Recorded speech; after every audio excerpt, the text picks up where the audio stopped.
What's up, adventurers? Got a What's in the Shop today. This is basically a rehash of everything I covered on the March 25th live stream that I accidentally deleted before a lot of you guys got to watch. So today we're going to go over all the stuff that I shared in that live stream last Saturday, as well as some new items that just came in the mail. So I'm excited to share all this with you. This will be a redo of what I did again on last Saturday, but I think it's going to be exciting. So we'll pause the video and get going on this new What's in the Shop. All right, gang, welcome back. So this is technically What's in the Shop 2.0, I guess, if you will. Like I mentioned in the intro, we had some issues with the live stream uploading, and the video was deleted before everybody got to really see that live stream, excuse me, in its full glory. So we're just going to kind of go over everything that I went over in the live stream again, and we'll start off with these outfits. So you guys know that I've got some outfits that have been made, and these ones here are going to be available sometime probably next week or over the weekend. Not really sure. You'll have to just keep an eye out on my eBay. If you follow me, JShare923T, these will be available for bid. I'm going to just get rid of these because there's a few extra ones that I don't need, and I thought I'd just go ahead and make them available to a lot of you guys out there. So the first one is this desert tan basic outfit. I call this my CIA advisor outfit. It's just a shirt and trousers. So that's the first one. The second one, we have this Rhodesian Bush War shirt and trousers. This is a really cool, and this is one I don't make often, so be on the lookout for this one. Next is some of the red kite camouflage jungle camo that will be featured in a photo story of mine later on sometime, probably next year. Just comes with a basic pair of green pants. So it's a real basic type shirt and trouser set. And then we're also going to sell the one that I featured in my short the other day with the Cybernetic Explorer shirt and pants with the cigar style shirt, pockets on the bottom, as well as a pair of shorts.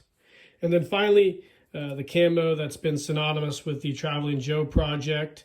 I'll have a pair of the shirt and pants for that as well. So these are all basically designed in the vein of the GI Joe jungle survival sets. I know Cotswold does similar type sets. These are all just really basic, simple shirts. I will tell you that the fit on these is a little inconsistent. They look pretty good on muscle bodies, but they look a little tight around the chest area on muscle bodies, but the pants fit muscle bodies great. The pants are a teeny bit long for a standard figure, but I usually tuck them in the boots. So I just want to make everybody aware of that, just so you know. But I love these. I have a lot of these outfits, and I try to feature them in a lot of my photo stories. So be on the lookout for these maybe this weekend or next week. I'll post a short when I do throw them on eBay so you guys will know. All right, so I got a mail call in from both Black Ops Toys and Monkey Depot. I am familiar with Black Ops Toys through Cody at Poplocks4583. Black Ops Toys and I follow each other on Instagram, and I subscribe to his YouTube channel. Great content for modern style figures of all types. He is a really, really talented guy, and he's got a really cool store, and I've bought some products off of him here recently. I got some boots. I think these came from Black Ops, as well as some other stuff. So this is a hodgepodge of items. I did get me a tactical watch. I've been grabbing a few of these. This one's going to be for Adam and I's photo story, which we'll talk about later. And I also grabbed some Damn Toys pegs from Monkey Depot, as well as some EOTech sights for some other projects. Cody's old adapters, he's moved on to a new style adapter, which actually eliminates the peg portion altogether. He's created his own adapter that has a GI Joe style grommet that goes up in the arm with the adapter or the wrist piece here that goes into the hand. So if you haven't checked out Poplox 4583's page, check that out. He also sent me a few gun mod kits and told me that the EOTech sights from Damn Toys will fit his gun mods. So I got a couple of those for some projects I'm working on as well. So there's just some basic stuff that I've gotten. But one thing I really wanted to get, which I was messing around on Monkey Depot, or it might have been, I don't know, it might have been eBay. I can't remember where this came from. But I'm a big fan of Jack Carr. For those who aren't familiar with Jack Carr, he's a former Navy SEAL, and he's also an amazing author. And Jack has a signature logo with two of these tactical axes, and I found one of these, so I decided to pick it up, and I'm going to use it in one of my photo stories next year as well. So I thought this was a really cool axe. Love Jack Carr, love his books. The Terminal List also, the series on Amazon is great as well. And he's also a fantastic follow on Instagram, as well as his podcast, Danger Close. So there's just a few basic items that I picked up. Nothing special, but I definitely plan on doing some customs with them with the help of Cody. Cody also makes a set of leg adapters or ankle adapters, and I'll probably need to get a pair of these for these boots as well. So really cool stuff. I can't wait to create these customs and share these with you guys. Okay, next up is one of the stars of this What's in the Shop redo. I got this cool package in the other day from Mr. Peter at the Skull Reviews. Peter has bought himself a 3D, I think he got it as a gift maybe from his wife, maybe. Well, correct me if I'm wrong, Peter, but I guess it's irrelevant to what I'm doing here. But Peter has a 3D printer now. And of course, Peter jumped off into the deep end feet first. And he's been making some fantastic 3D printed items. He's sent a few to me, as you guys saw in an unboxing I did a little while ago. But Peter knew that I was doing a new photo story, which is going to be Super GI Joe themed with Adam from GI Joe: The Lost Chronicles. And out of the goodness of Peter's heart, he sent me his brand new jetpack design. Now, this is a great jetpack. Peter has featured this on his channel, The Skull Reviews, so jump on over there and check this out in more detail. But Peter has designed this, and I know right now he's working with Cody, I believe, at Poplox 4583 to create a harness system for this jetpack.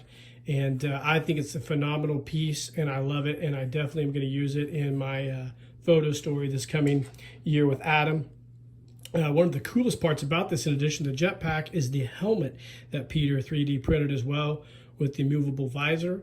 Now, I will probably go ahead and take this visor and put a film or a shield on the inside of it.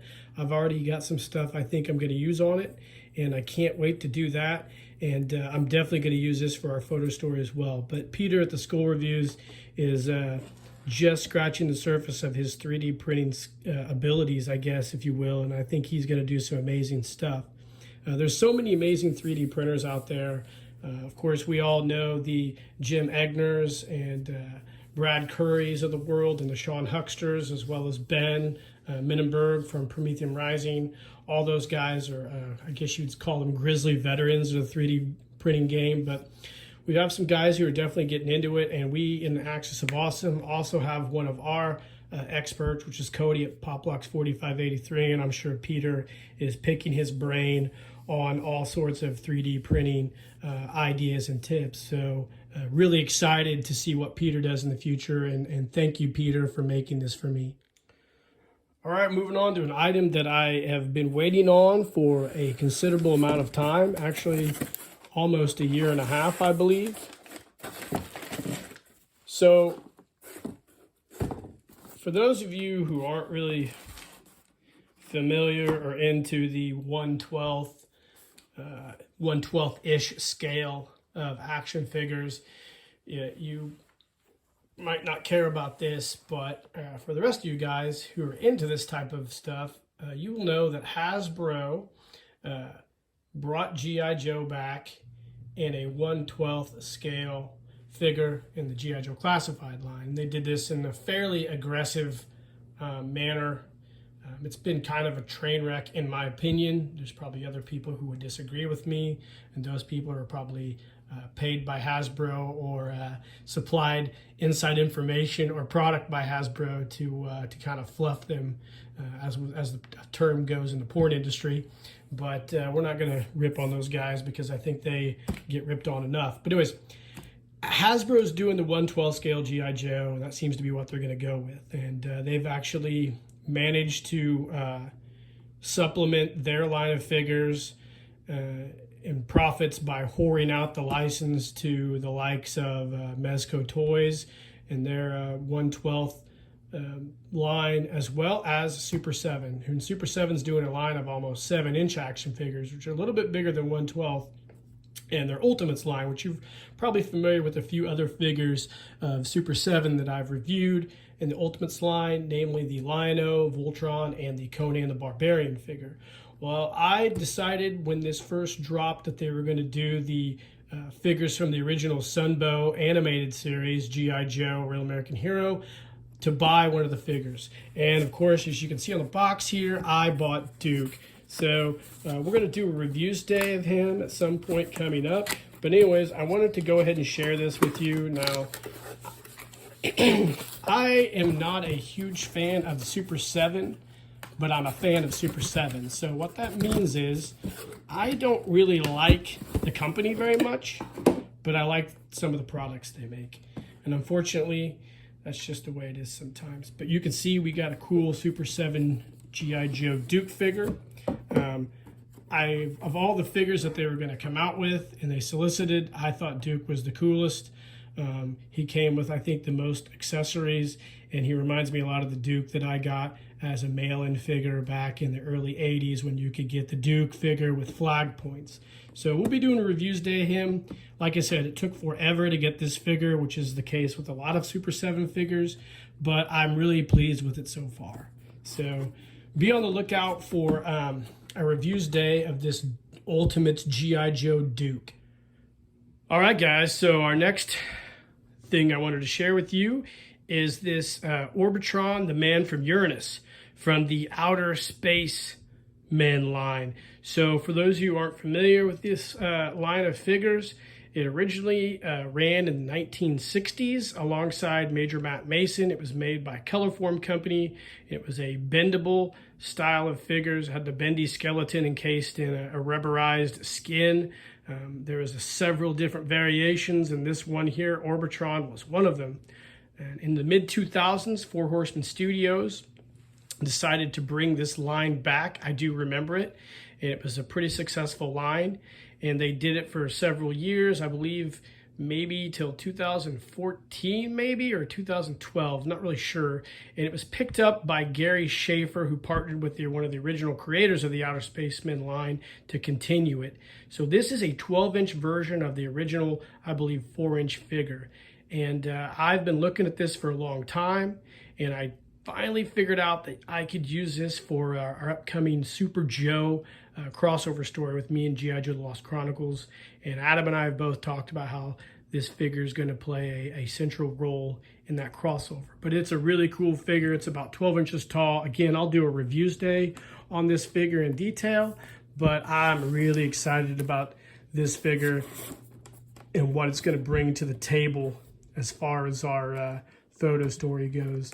And not to mention, I think it's just a really cool piece to add to my collection.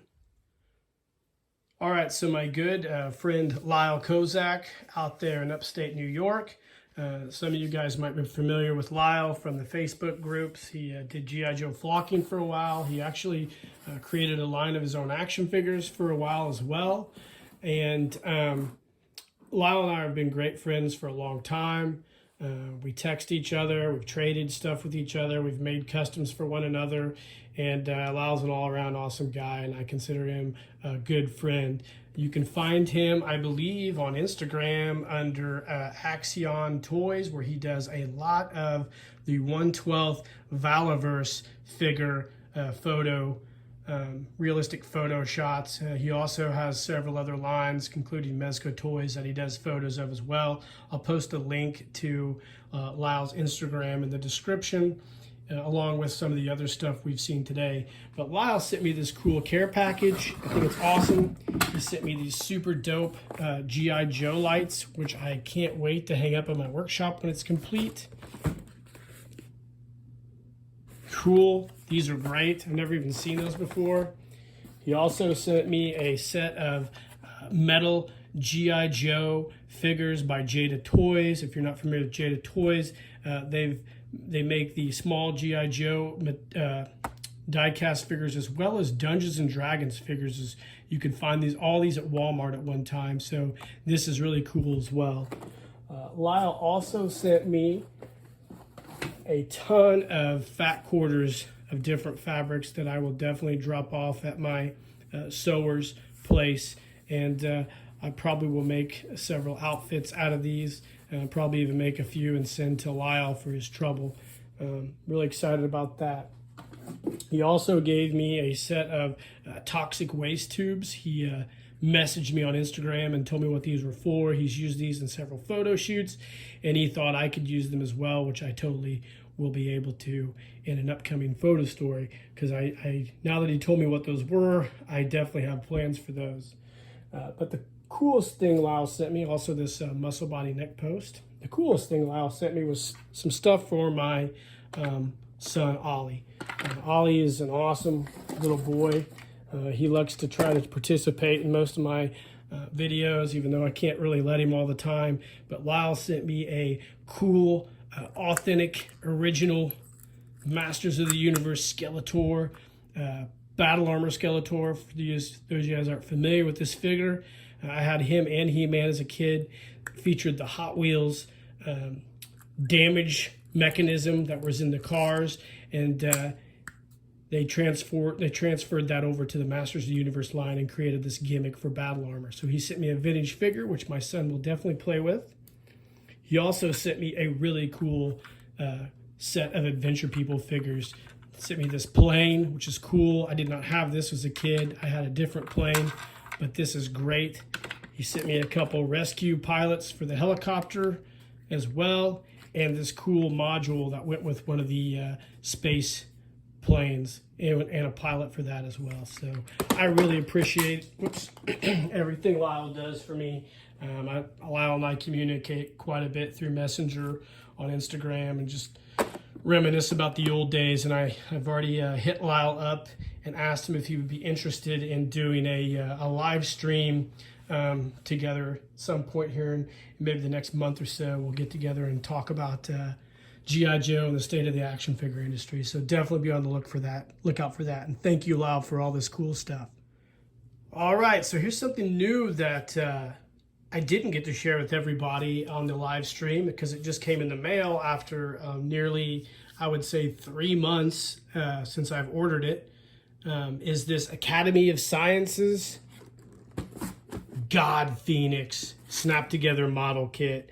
This is going to be a great kit. When I get the workshop done and my son gets older, I have this kit as well as a Tetsujin 28 Gigantor figure to put together with him, and I can't wait to do that. But you can see this is way bigger than what I thought it was. This is what the model looks like when it's all completed, and I can't wait to do this.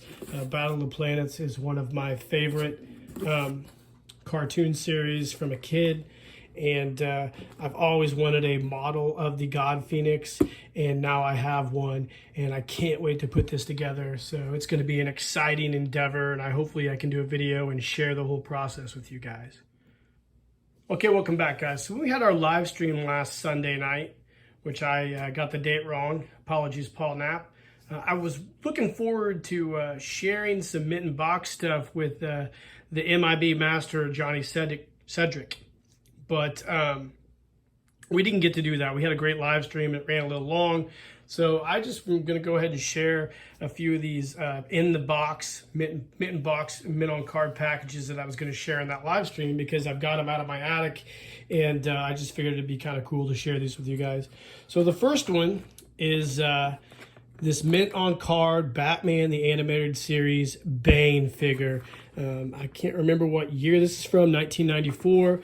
You can see the proof of purchase is actually a sticker on the card. It says Bane figure, so I'm assuming that they just peeled and stuck these proof of purchases on the card back in the day. But this is the only mint on card action figure that's Batman that I have, and or Batman affiliated. But the reason I bought this one was back when these figures came out. Excuse me. I remember reading in Wizard, I believe Wizard Toy Review maybe, or maybe it was one of the other toy magazines, that this was a short packed rare figure. And I found it at, I believe, Hills, and I bought it up, and I've had it ever since. And I've just kept it stored out of the sunlight. You can see the bubble card's not blistered or anything at all. And this is one of my mint on card items that I kind of just had for a long time. I'm not sure if it's worth anything, but I think it's cool. Next, I have several Hall of Fame gear sets, or mission gear. This one you can see is from Toys R Us. I paid $6.99 for it back in the early 90s. I believe it was around 1992. Yep, made by Kid Dimensions, division of Hasbro, for their Hall of Fame line. And this is one of my favorite sets. It is the Scuba underwater attack set. And it's got the scuba outfit that looks very similar to the GI Joe cartoon, where they were underwater trying to get heavy water for the, I can't remember what episode that was, but it was the original GI Joe cartoon for the Weather Dominator. But the GI Joe divers, I believe, had an orange and a black dive suit. I also have several of these GI Joe sets from the classic collection. This one here is the Pearl Harbor Vickers machine gun set. You can see here, mint on card, Pearl Harbor collection, which I have a lot of the Pearl Harbor collection stuff. Excuse me. On the back here, you can see the other gear sets that were around at the same time, which I have all of those as well. We've got the Vietnam Combat Engineer, Urban SWAT, as well as the Vickers machine gun Pearl Harbor set. You can see you here with the soldier. But I have a lot of mint on card classic collection sets, but this is a cool one that I just wanted to bring down and show everybody in that live stream. I do also have a mint in box, never opened Thunderwing Jetpack, which I believe you could only purchase this from Hasbro in Pawtucket at the, I believe, store in Pawtucket, Rhode Island. So I have this here, mint in box. The Thunderwing Jetpack was a highly sought after item. I was lucky enough to find this on eBay for not very much back in the early 2000s, when nobody was really collecting Hall of Fame stuff. But the cool thing about the old Hall of Fame gear, you could still get flag points on those, which I thought was really, really cool.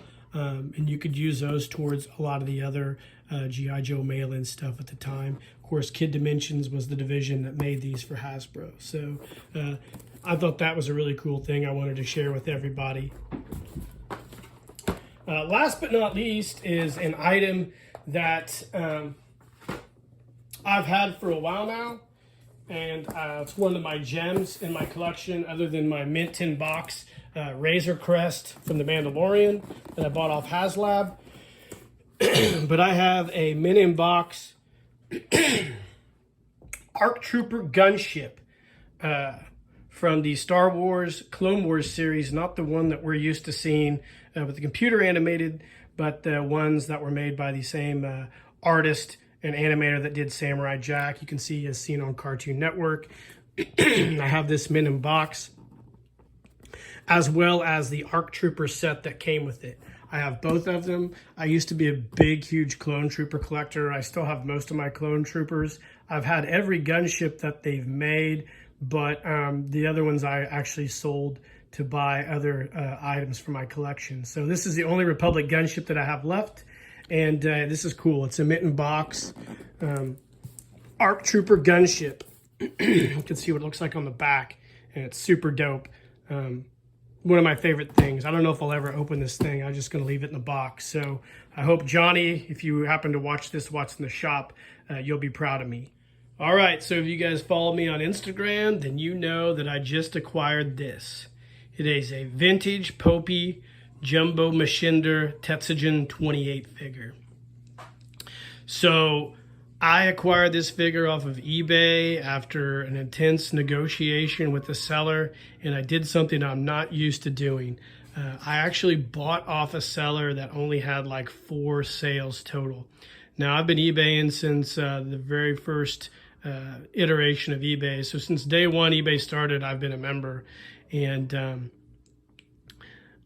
I don't normally deal with anyone that has less than 200 sales. This person had 4. I shot him an offer for this figure. It was way less than the asking price. And I actually got it. They accepted it. I took a chance. They actually mailed it to me, FedExed it. It was everything I thought it would be. And I'm so happy the way that whole sale turned out. So every once in a while you can get lucky, and I got really lucky. So we've got a lot of work to do to him.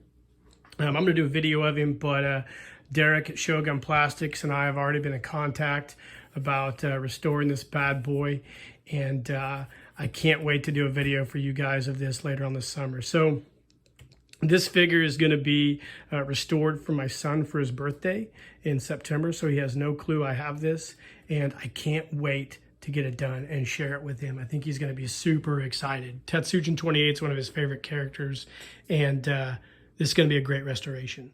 Well, guys, I think that wraps up our What's in the Shop. As you can see, my workshop is coming along slowly but surely. It looks pretty much in disarray right now, but I can promise you over the next several weeks, it will start coming together. This portion here is going to be my son's art center, and we're going to hopefully bring this thing all together, and it'll be a great space for him and I to enjoy our time together. So I really appreciate you guys tuning in. I apologize for messing up the live stream. Sometimes that happens. I'll try to do better next time.